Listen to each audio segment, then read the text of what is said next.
కొన్నిసార్లు మనం టైం లేక స్విగ్గీ జొమాటోలో హెల్తీ ఫుడ్స్ని ఆర్డర్ పెడుతూ ఉంటాం. అందులో వాళ్ళు కూడా ఇంట్రెస్టింగ్గా ఆ ఫుడ్ యొక్క క్యాలరీస్, మ్యాక్రోస్ అన్ని మెన్షన్ చేస్తూ ఉంటారనమాట. నాకు ఎప్పటి నుంచో ఒక క్యూరియాసిటీ ఉంది, ఆ వాల్యూస్ అన్నవి అక్యురేట్గా ఉంటాయా లేదా అని. ఈ రోజు అటో ఇటో తేల్చేద్దాం. నేను ఫ్రెష్ మెనూ నుంచి ఒక 2 ఐటమ్స్ ఆర్డర్ చేశాను అనమాట.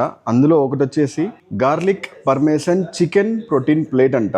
ఇందులో 44 grams of protein and 409 calories చూపిస్తుంది. Time to do the fact check. ఇదే అనమాట ఆ 44 grams ఉండే ప్రోటీన్ డిష్. ఇందులో ఉన్న చికెన్ని మనం మెజర్ చేసి చూద్దాం.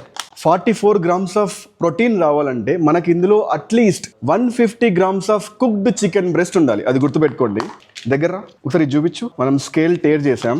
Now let's put the chicken.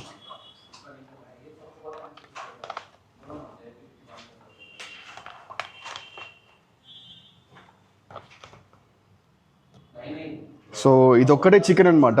ఇందులో అంతా వెజిటేబుల్స్ ఉన్నాయి.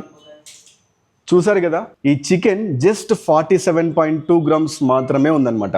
ఇందులో నుంచి మనకు వచ్చే ప్రోటీన్ జస్ట్ 14 grams మాత్రమే. వాళ్ళు క్లెయిమ్ చేసుకున్నది ఎంత? 44 grams guys. Almost 30 grams of protein మనకు తక్కువ ఉందన్నమాట. ఈ ఫ్రెష్ మెనూ అన్నది ఒక ఫేమస్ క్లౌడ్ కిచెన్. ఇందులోనే ఇలా ఉంటే ఇమాజిన్ స్మాల్ క్లౌడ్ కిచెన్స్. ఈ మ్యాక్రోస్, క్యాలరీస్ ఇవన్నీ అక్యురేట్గా ఉండవు గైస్. మీరు హెల్తీ ఫుడ్ కావాలంటే తినండి, కానీ అందులో ఉన్న క్యాలరీస్, మ్యాక్రోస్ని బేస్ చేసుకొని మీ డైట్ ప్లాన్లో ఉన్న ఫుడ్ని ఈ ఫుడ్స్తో మాత్రం స్వాప్ చేసుకోకండి. I hope this helps.